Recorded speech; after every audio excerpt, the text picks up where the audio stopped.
Bismillah ar-Rahman ar-Rahim. Dear students, welcome again to the course of Fundamentals of Public Administration.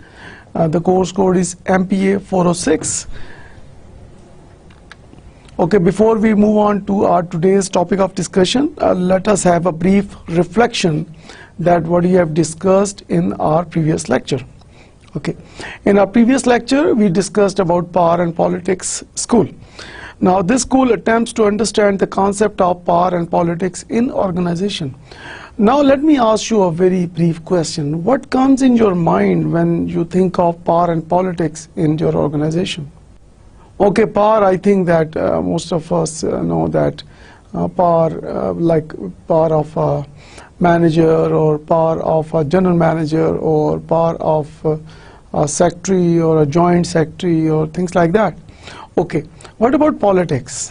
Okay, what comes in your mind when we talk about politics in our organizations?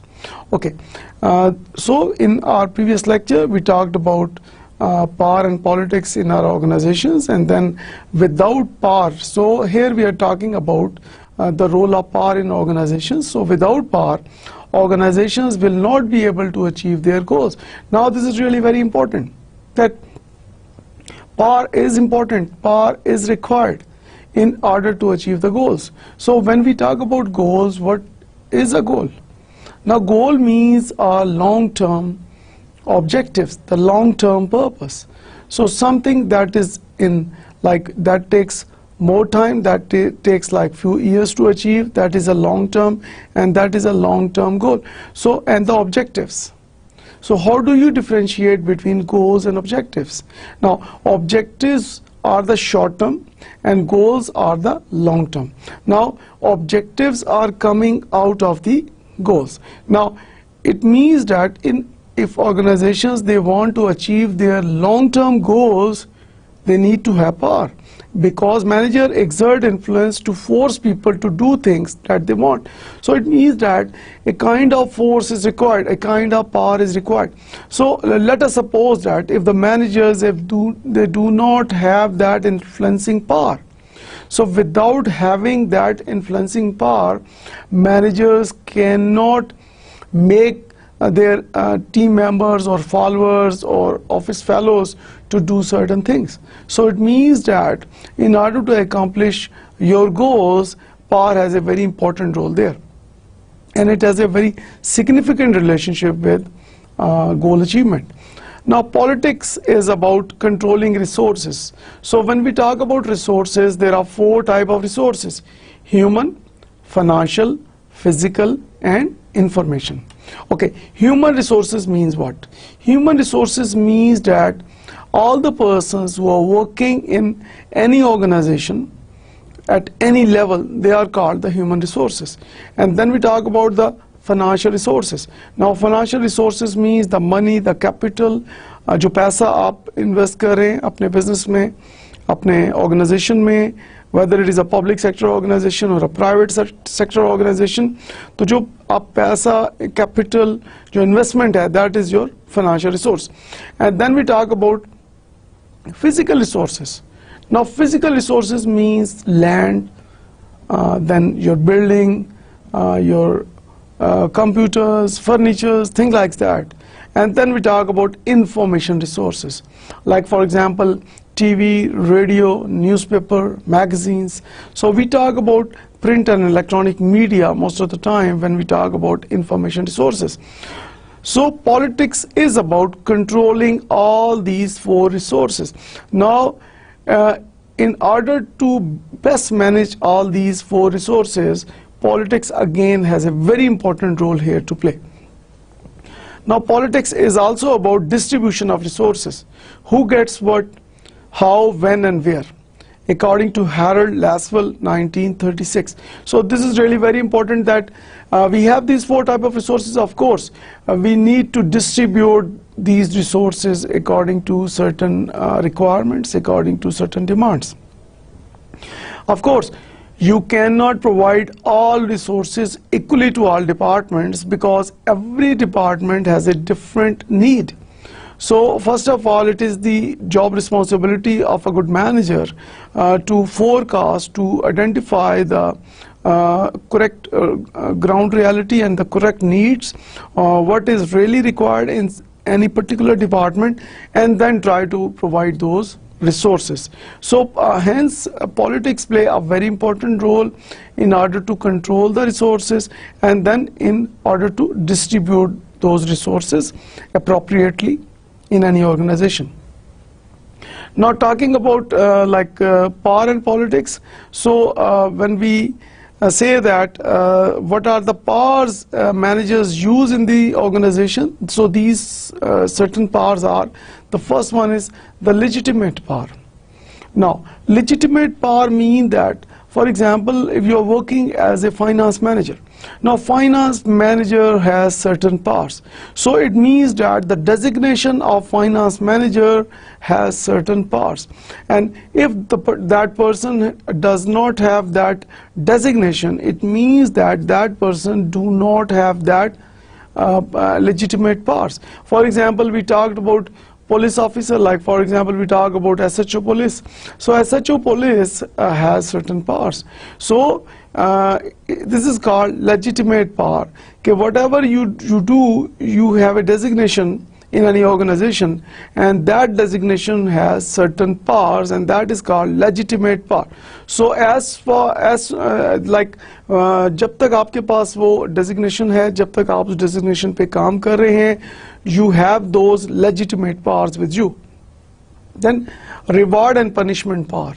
Again, this is really a very common phenomena in every organization, that there is a system of reward and punishment. Of course, if employees they perform the best, they are eligible to get certain rewards. And on the other side, if the employees are not working well, or they are not achieving targets, or if their performance is declining, so it means that the top management needs to take corrective measures. So of course punishment comes there. So there is power of reward and punishment, and the manager has that power and punishment power. Then we have the expert power. Now as the name says itself, that expert power, the more expert you are, the more power you have. Like for example, if you are expert in delivering presentations, so you develop a power of presentation skill. If you develop if you are able, if you are a really good expert in of course correcting any machinery, or doing some projects, or making feasibility reports, again that is your certain expertise. So the more you increase your expertise, the more power you enjoy. And then we talk about referent power. All the organizations, they are always looking for wonderful people who may join those organizations. So in order to select the best people, what some good organizations do is that they ask their best employees, Jin employees के ऊपर वो trust करते हैं, बहुत believe करते हैं, और या उनके जो बहुत competent employees हैं, so organizations they ask the most competent and trusted persons in their organizations, that they may recommend any persons for some political some vacant positions. Now in any organizations there are different vacant positions, so in order to fill those positions, so what the big organizations sometimes they do, they ask their employees to give them employee referrals. Now employee referrals here means that employees they suggest few names whom they believe that they can perform those jobs to be filled in most efficiently and effectively. So this is one good way of course reducing your hiring cost and getting the best talent available in the market. Then in our previous lecture we talked about these different areas. Firstly we talked about conflict. So what comes in your mind when we talk about conflicts? Now conflict means that some disagreement, some tension, some having a different point of view, things like that. So when we talked about conflict, we talked when we say that we have a conflict, what does it mean? It means that there is no place on earth that is without conflict. So having conflict is not a bad thing, because having conflict is a natural phenomenon. Now, like for instance, you're working in any organization, जैसे आप खुद अगर job करते हैं, या आपके भाई बहन, आपके पेरेंट्स जॉब करते हैं, आपके फैमिली वाले जॉब करते हैं, आपके फ्रेंड्स में कोई जॉब कर रहे हैं, so you may ask them that do they have conflicts. So having conflicts at your workplace is a natural phenomenon. So there is no harm with it जब तक कि हम इस conflict को positive conflict तक रहने दें. So when it moves towards negative conflict, that is bad. So organizations को चाहिए कि they need to promote positive conflict. So promoting positive conflict is required in organizations, and then of course discouraging the negative conflict. So what do we mean by positive conflict and negative conflict? Now, positive conflict means that somebody giving you positive suggestions, some wonderful suggestions for improvement. That is called positive conflict. But like for example, criticism for the sake of criticism is not a positive conflict. It is a negative conflict. So organizations and the top management and the concerned persons, they need to be highly careful regarding conflicts. So whenever conflicts arise in any organization, it is the major responsibility of the management to manage the conflict. And then in our previous lecture, we did comparison of Indus Valley civilization focusing on Mughal and British periods, and then we also talked about civil service of Pakistan. Finally, in our previous lecture, we talked about recruitment of public servants. So जब हमने recruitment of public servants की बात की, तो we talked about the roles of Public Service Commission, that is the Federal Public Service Commission and the Provincial Public Service Commissions. And then we talk about the autonomous organizations. They recruit people directly. Test and interview is conducted by the respective autonomous organization. Now, recruitment procedure की जब हम बात करते हैं, तो of course जब federal government में और प्रोविंशियल गवर्नमेंट्स में जो पब्लिक सेक्टर में ऑर्गेनाइजेशंस हैं, they recruit with the help of federal public service commission and provincial public service commission. जैसे हम ऑटोनमस बॉडीज की यहाँ पे बात कर रहे हैं, let us for example we talk about universities. So public sector universities of Pakistan, they are called the autonomous organisations. Now these autonomous organizations, they also hire people, and they hire people directly. So there is a procedure in autonomous organizations, जो हमने पिछले lecture में बात की थी, कि they have that selection board. In that selection board, they have members from Education Ministry, they have members from the Supreme Court of Pakistan, they have members from Higher Education Commission, and they have subject specialists as a member in those selection committees. So then the selection board is headed by the Vice Chancellor, and that overall that selection board is overall headed by the Executive Council or the Board of Governors of that particular university.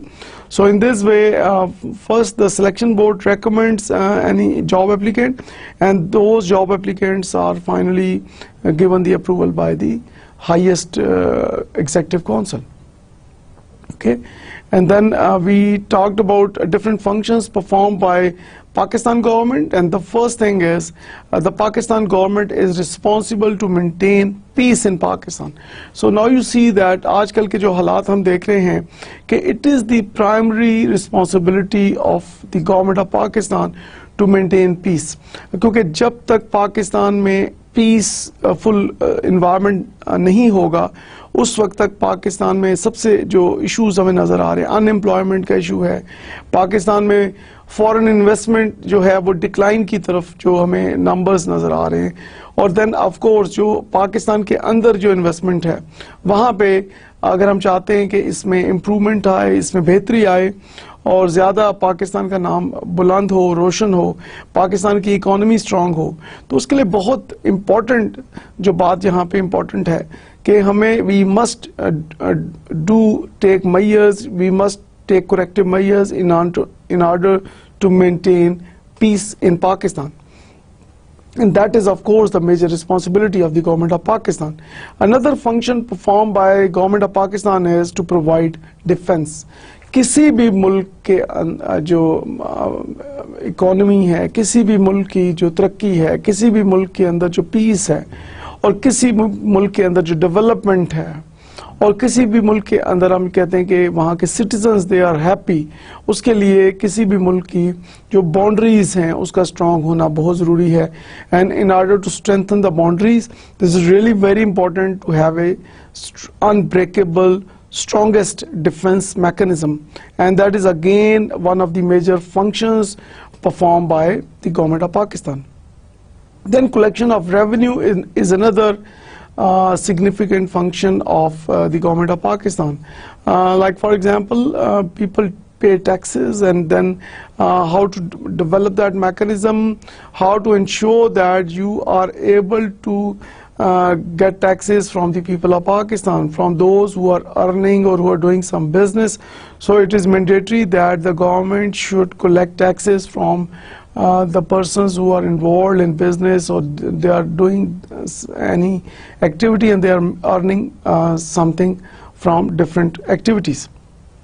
So collection of revenue is another important major function of the government of Pakistan. And finally, to maintain currency. So printing of notes and coins, that is again a most important function of the government of Pakistan. So इस सिलसिले में जो भी corrective measures हैं ताकि इस किसी किस्म की शॉर्टेज ना हो पाकिस्तान में, कॉइन्स की और करेंसी की शॉर्टेज ना हो, तो उसके लिए ज़रूरी है कि गवर्नमेंट ऑफ पाकिस्तान जो है उसको अपना रोल, उसका मेजर रोल है कि वो इंश्योर करे कि शॉर्टेज ना हो करेंसी नोट्स की और कॉइन्स की पाकिस्तान में. Okay, now moving towards the civil service reforms. Soon after the independence of Pakistan, the government decided to review the system of administration, and some foreign experts were invited to study and make recommendation in this connection. The famous among these expert reports were the two reports, and these are called Eager Report 1953 and Gladiox Report. So let us have a look of both of these reports. The first one is the report written by Roland Eager. So in 1953, Roland Eager of USA made following observations about the civil service of Pakistan. So Roland Eager, he said that it is possessed with interest of those already in service. Now this is really a very interesting and very important finding or observation made by Roland Eager on the civil service of Pakistan, and he says that those who are in it, they possess it. So people who are working as public servants or civil servants in Pakistan, they possess it. So meaning that they own it, and they really love to do their jobs, and they really love to do whatever are their responsibilities. Then recruitment standards are outdated. Now this is another very important observation, or I may call it a major recommendation as well, that recruitment standards are outdated. Now we have like a traditional system of recruitment, like for example what we see normally, that there are written tests and then there are interviews, and in those written tests there are traditional type of questions. Like for example, most of the time they are trying to check the memories. So this is really strange that like for example, when we are hiring on those positions where we need to know that people who apply for those jobs, they should have strong concepts, in-depth thinking. So in order to find out the best match between the job responsibilities and the persons, and then of course, so trying to find a best match between the responsibilities the person needs to perform after joining the job and the existing competencies. So when you try to match it, so this is really very important that recruitment standards needs to be updated. So we need to, what I learned from these observation made by Rowell and Eager here, that we need to update the recruitment and selection process in the civil service. So this is really very important, and this is again a very important recommendation for the public sector of Pakistan. Then the Rowell and Eager talked about recruitment techniques, and he said that these techniques are far from currently accepted good practices. Again, he again re-emphasizes that recruitment techniques are outdated. Like for example, the way you conduct tests and the way you conduct interviews, and in those interviews, of course, in most of the cases they are typical questions. So questions are like again test of memory and some traditional questions.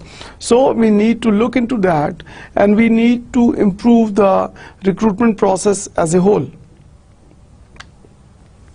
So further, Rowell and Eager recommended the following to improve civil service of Pakistan. Now, a standardized pay scales based on comprehensive job analysis. Now, this is really very important. So, किसी भी job को advertise करने से पहले human resource planning की जाती है, और human resource planning के अंदर आप करते हैं, you do that job analysis. कि you like for example, if you want to hire manager marketing, so manager marketing को hire करने से पहले what the organization will do, they will conduct that job analysis. Now job analysis में वो क्या करेंगे, they will do that human resource planning, जिसमें वो देखेंगे कि पाकिस्तान के अंदर या दुनिया के अंदर जो marketing managers हैं उनके क्या क्या roles हैं, और वो जो marketing managers काम कर रहे हैं वो क्या activities perform कर रहे हैं, उनकी क्या जॉब एलिजिबिलिटी क्राइटेरिया क्या है, और कॉम्पिटेंसीज क्या रिक्वायरमेंट है, एक्सपीरियंस रिक्वायरमेंट्स क्या क्या हैं, what are the best practices और द हाईएस्ट स्टैंडर्ड्स और the benchmarks in with respect to their responsibilities. So this is really very important. And then Rowell and Eager again emphasized that there should be standardized pay scales. Now, the more complicated the job responsibility is, the highest the pay level should be. So again, this is really very important for the motivation of employees that वो बहुत challenging काम कर रहे हैं, बहुत tough काम कर रहे हैं, तो उनकी salary भी उसी के हिसाब से, उनका grade भी उसी के हिसाब से होना चाहिए, और अगर वो बहुत easy काम कर रहे हैं और उसमें इतना कोई challenge involved नहीं है, तो उनका जो pay scale है वो उसी हिसाब से कम होना चाहिए. The generalists should not dominate other services according to Rowell and Eager. जो journalists हैं, like for example people who know things in general, should not dominate other services, and then there is need to have specialization in the civil service. Now he pointed out a big gap that what needs to be done in the civil sector of Pakistan, and he rightly mentioned here that there is need to have a specialization in the civil service. Now talking about the next philosopher here, in 1955, Mr. Bernard Gladieux, also from USA, was engaged by government as consultant on public administration. Now he said that technical and professional civil servants also possessed administrative skills and should be encouraged to hold higher positions. Now this is really very important, that now when you read this paragraph again, what comes in your mind? He said that technical and professional civil servants also possessed administrative skills and should be encouraged to hold higher positions. So he emphasized on the significance and importance of technical and professional civil servants, and he says that they have those required administrative skills like planning, organizing, leading, controlling, and things like that, and they should be motivated to hold higher level positions. So in 1955, The first 5-year plan of the government of Pakistan also took note of dominance of the journalist cadre of civil service over other cadres. So it was recommended in the plan that non-technical central superior services should be converted into branches of this combined civil services, all having identical pay scales. They should be treated as if they were the branches of a single central service. Now we carry our discussions on civil service reforms. So talking about the Pay and Service Commission 1962. Now let's have a look of this table. Now in 1962, the Pay and Service Commission also criticized the reservation of the senior post for the CSP, especially at the center.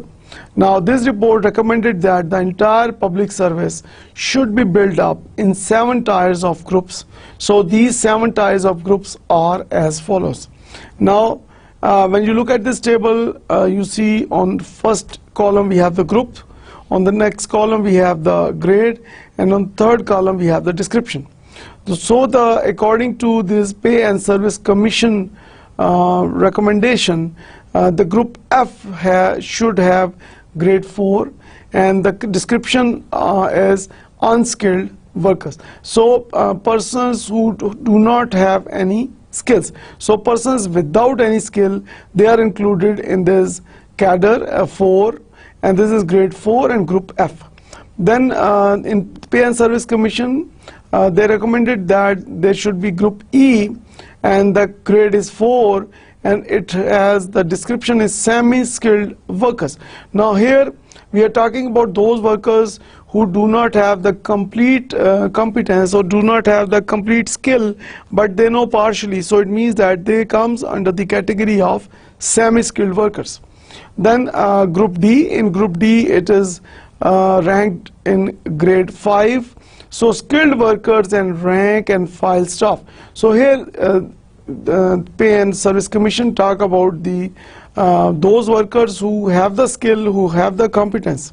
And then the group C, it has a grade of 5, and lower inspectional and middle supervisory staff.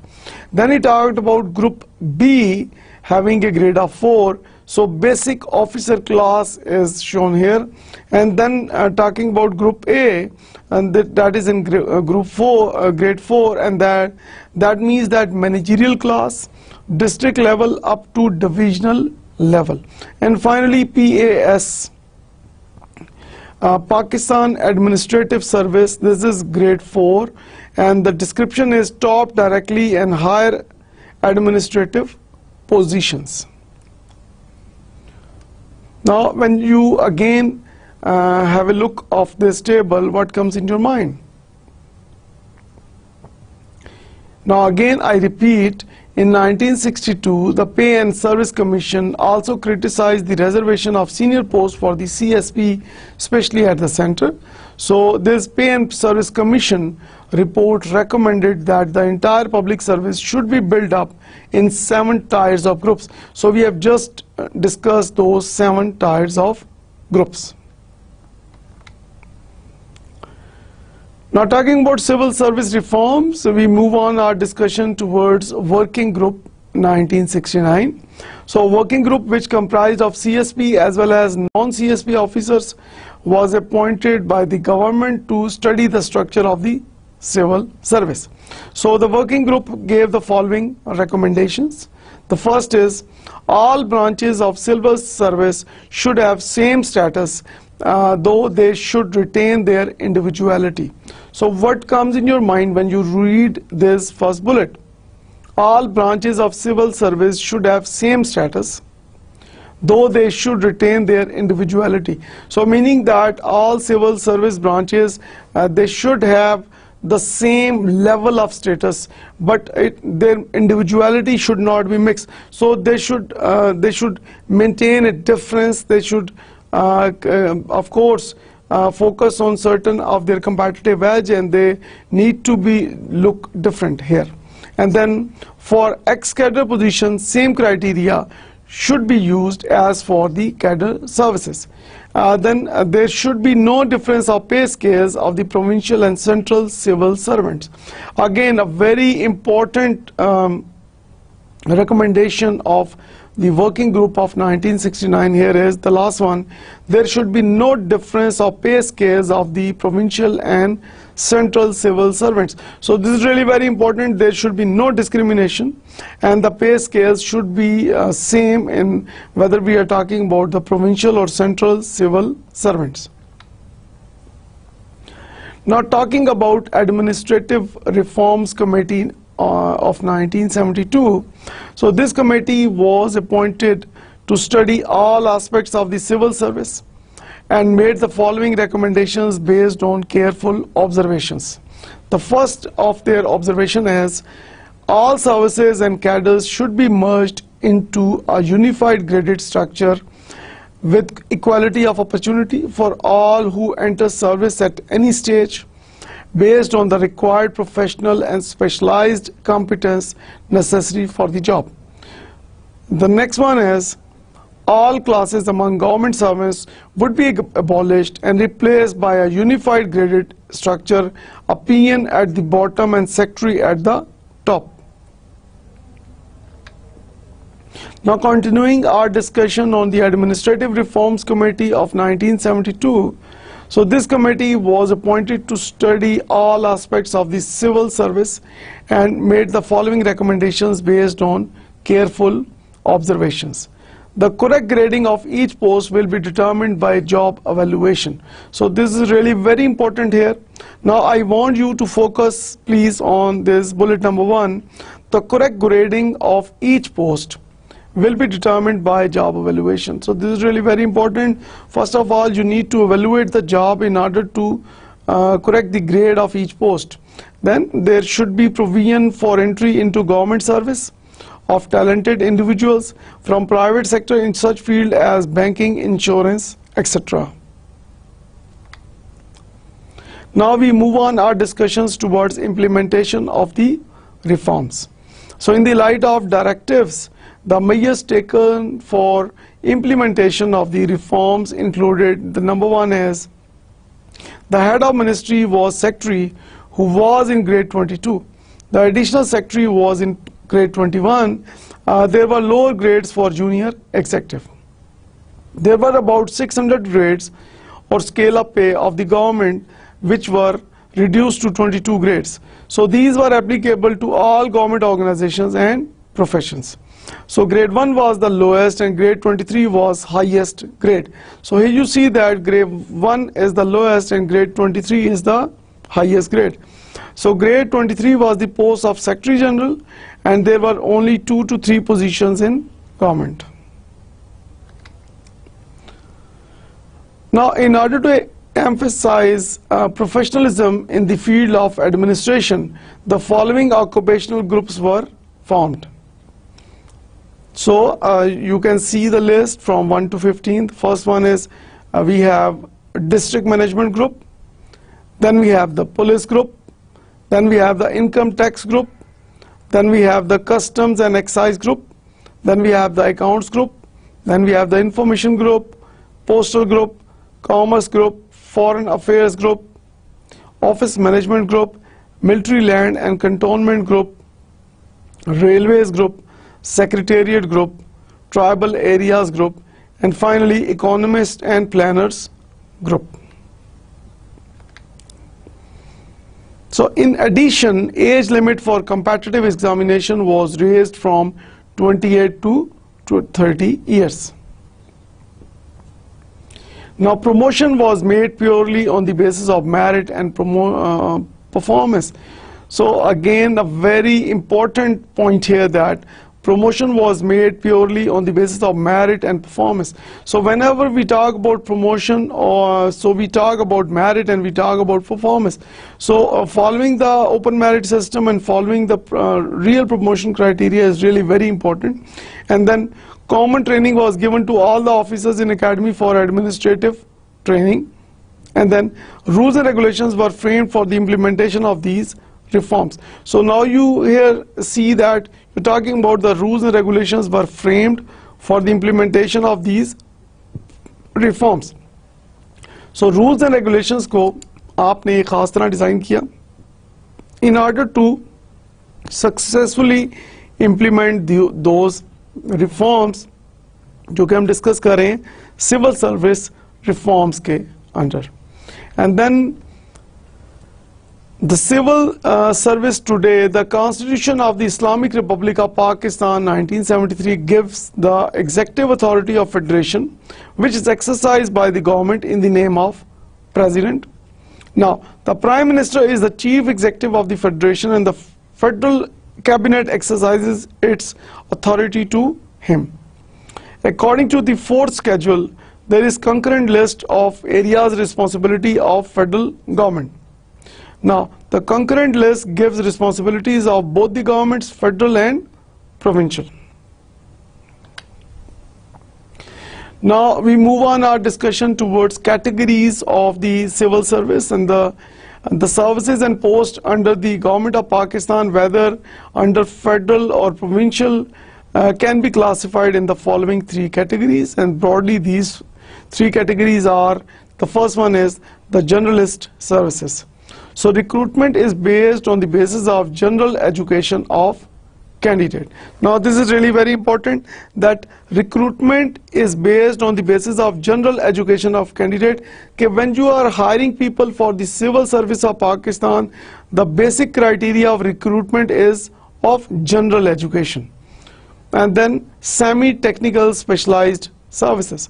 So recruitment here is based on the advanced academic attainment in university without formal education or training in professional institution. So here you see that the applicant need to have a advanced academic attainment in a university, but without any formal or education or training in professional institution. And then we talk about the third category is purely technical services. So here recruitment on technical qualification like doctor and engineers. Okay, now we move on our discussion towards civil service recruitment in Pakistan. Here the criteria of recruitment to civil service in Pakistan are based on pure merit. Now जब हम merit की बात करते हैं तो आपके ज़हन में क्या आता है? Okay, merit का ये मतलब है कि right person for the right job. So merit का ये मतलब है कि आप जो भी आप का क्राइटेरिया हो, नंबर वन कि वो क्राइटेरिया, जैसे आप एलिजिबिलिटी, जॉब एलिजिबिलिटी क्राइटेरिया की बात कर रहे हैं, तो that should be according to certain standards, number one. दूसरा, जो जॉब एप्लीकेंट्स अप्लाई करते हैं उसको जिस प्रोसेस में आप फिल्टर करेंगे, जिस प्रोसेस में से गुजार के आप फाइनल सिलेक्शन करेंगे, वो सारे का सारा प्रोसेस जो है that should B purely on merit basis. Then all posts must be advertised before selection. Again very important that selection से पहले तमाम पोस्टों को आपने एडवर्टाइज करना है. ओके, यहाँ पे ये मैं बताता चलूँ कि जब आप पोजीशंस को एडवर्टाइज करते हैं तो डेफिनेटली तमाम जो बेस्ट पॉसिबल जॉब एप्लीकेंट्स हैं वो ऑर्गेनाइजेशन में अप्लाई करते हैं. Now this is really very important कि you must advertise. अगर आप advertise नहीं करते तो it means कि something is not good because you are not promoting the best candidates. आप best possible candidates को पाकिस्तान में उनको चांस नहीं दे रहे. So as per laws जो हैं आपको advertise करना है और advertise करके आपने applications जो हैं वो invite करनी है. Then assessment is based on selection board, selection committees, etc. तो जब आपने रिक्रूटमेंट करनी है तो जो सिलेक्शन जो है वो सिलेक्शन बोर्ड करेंगे, सिलेक्शन कमेटीज करेंगे. जो भी एम्प्लॉयज़ को आपने हायर करना है तो उनकी सिलेक्शन का ऑफ कोर्स एक प्रोसीजर है, जैसे हमने पहले बात की थी कि यूनिवर्सिटीज़ के अंदर एक प्रोसीजर है, इसी तरह फेडरल पब्लिक सर्विस कमीशन के अंदर और प्रोविंशियल पब्लिक सर्विस कमीशन के अंदर एक प्रोसीजर है. And then due representation to every province is given. So this is really very important कि पाकिस्तान के तमाम प्रोविंसेस को इक्वल एक अपॉर्चुनिटी दी जाती है कि वो अपनी रिप्रेजेंटेशन लेके आए और वो अपनी एक वहां पे रोल जो है परफॉर्म करें. So talking about the civil service reforms, now we talk about the appointing authority. The appointing authority for various grades is also follows. Like for example, कि आपने अपनी ऑर्गेनाइजेशन के अंदर ग्रेड 20 या 20 से ऊपर के पर्सन को हायर करना है, so the appointing authority is only the President of Pakistan. Then grade 17 to 19 establishment जो है is responsible for the recruitment, and then grade 3 to 16 ministry जो है वो responsible है, ministry is called the appointing authority. In grade 1 and 2 head office. So this is really very important कि organization जो है, अगर आप देखें कि grade 1 and 2 में जो organization है जिनको employees चाहिए, they decide to hire or not to hire.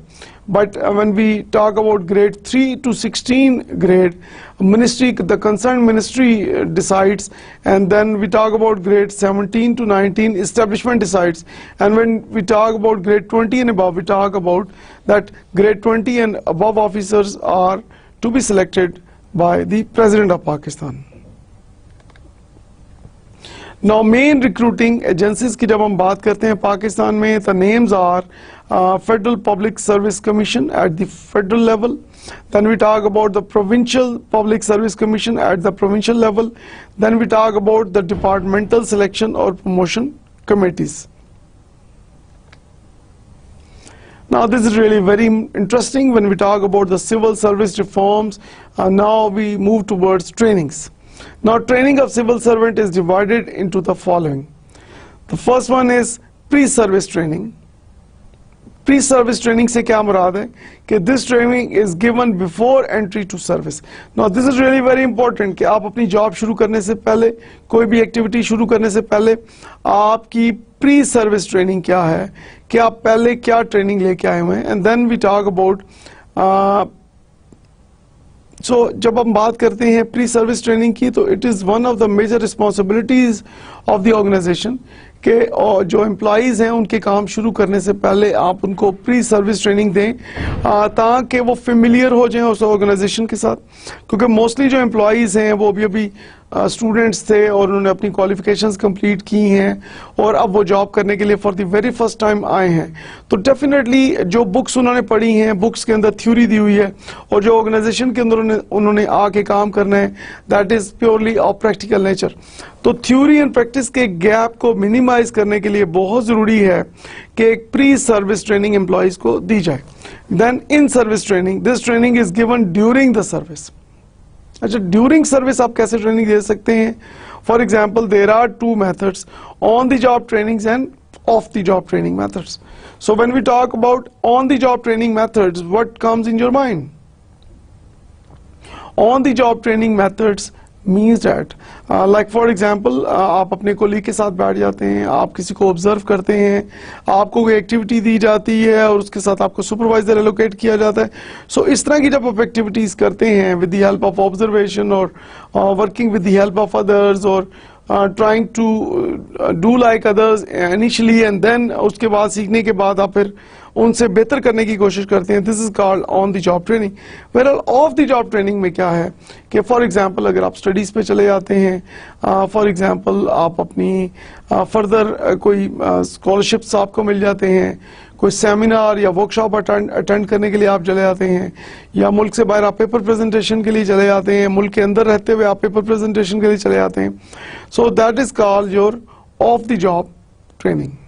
Now we talk about the major training institutions in Pakistan, and the names are National Institute of Public Administration, Pakistan Academy for Rural Development, and then there is Pakistan Administrative Staff College. Now we move on our discussions towards overview of 1973 Constitution of Pakistan. So we will start with the preamble of the Constitution. So our preamble is the preface or introduction which tells us the main focus of the document. So according to the preamble, the entire control of universe belongs to Allah. So now you see that this is really very important कि इस पूरी universe का जो control है that belongs to only Allah.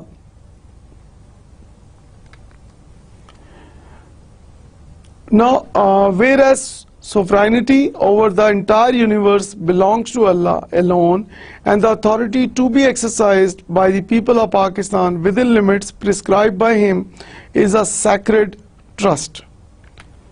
Now, talking about the Republic of Pakistan, the Constitution explains a republic as Pakistan shall be a federal republic to be known as the Islamic Republic of Pakistan.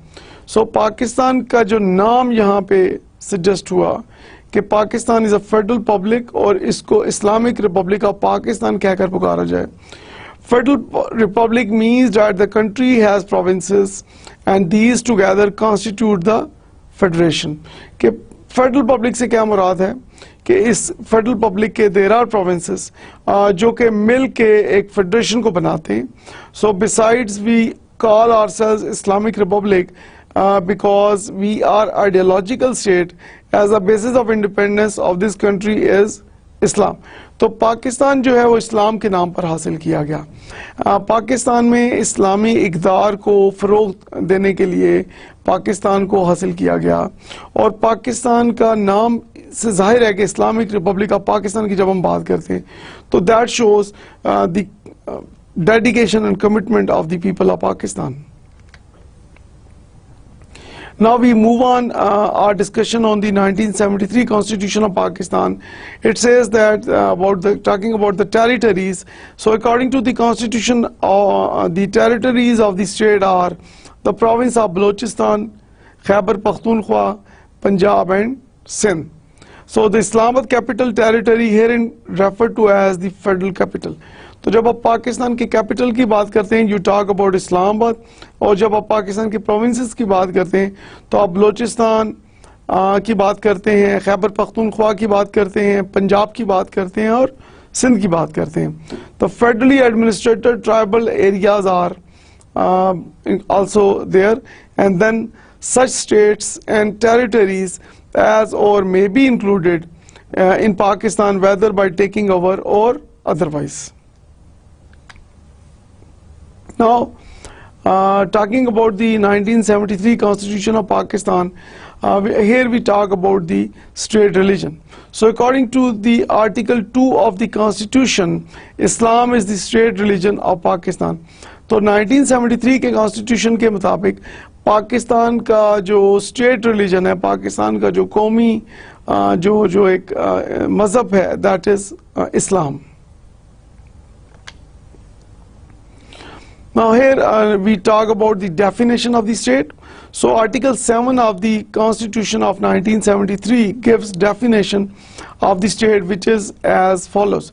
The first thing is, state means the federal government, parliament, provincial government, a provisional assembly and such local or other authorities in Pakistan as are by law empowered to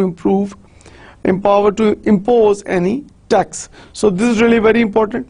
So the state comprises of all governments, that is federal, provincial and the assemblies and the local or other authorities.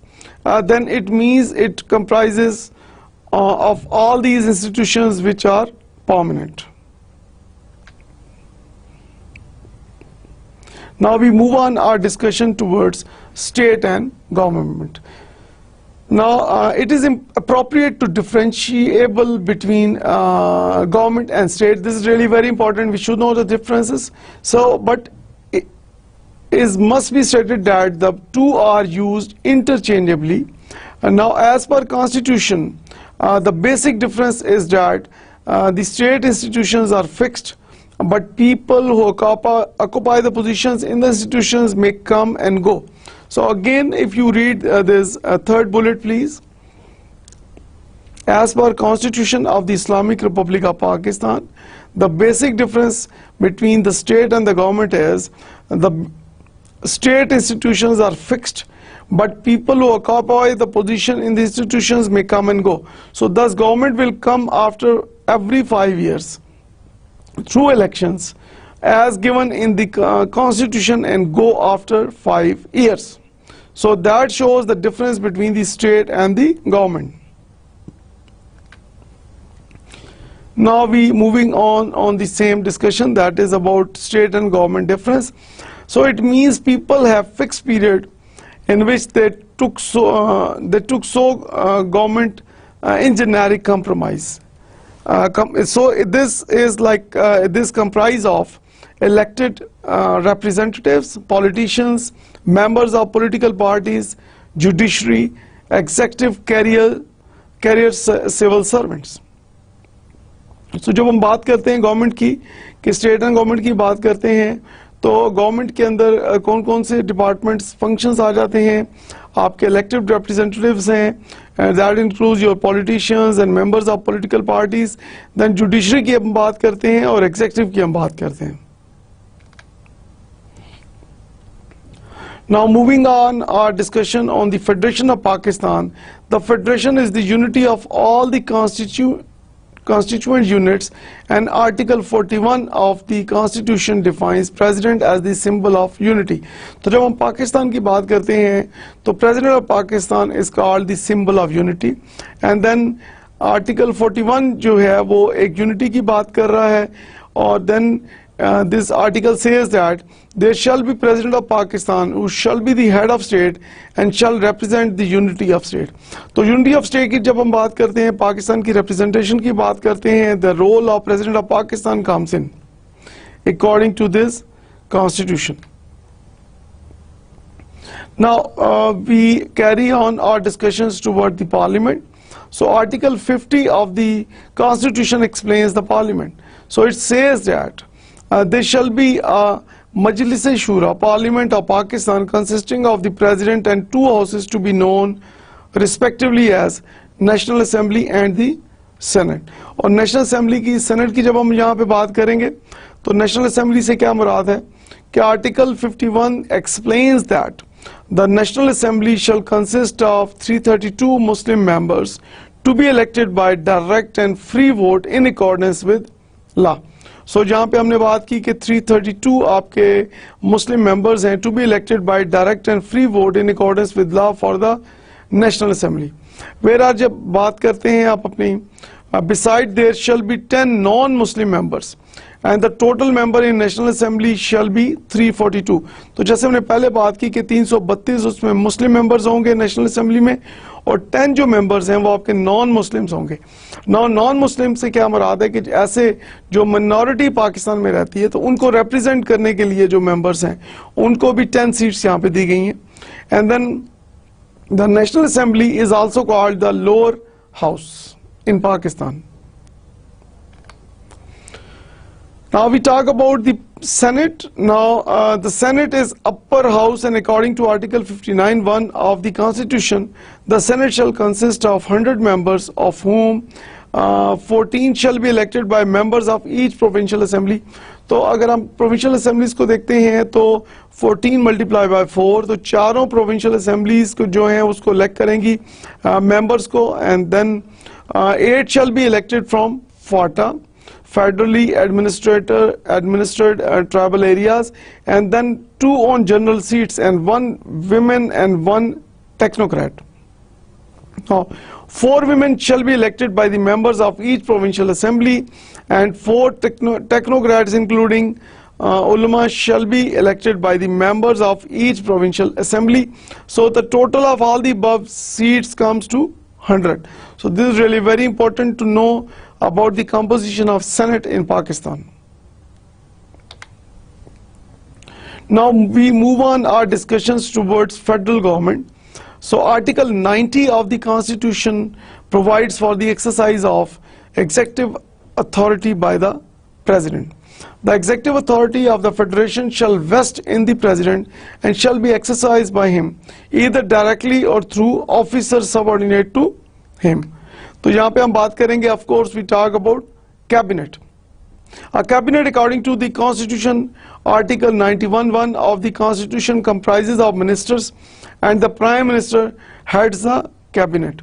So there shall be a cabinet of ministers with the Prime Minister as its head to aid and advise the President in the exercise of his functions. So this is really very important कि prime minister जो है उसको advice भी देगा president को, and then there should be a cabinet of ministers, and then so the prime minister is the financial functional head, and he helps the president in fulfilling his responsibilities. So now you see that कि prime minister is the functional head, कि जो आपका एक operational काम है, जो आपका functional काम है, जो different functions organization ने perform करने हैं, उन functions को perform करने के लिए you need to have that person, and that person is the prime minister of Pakistan.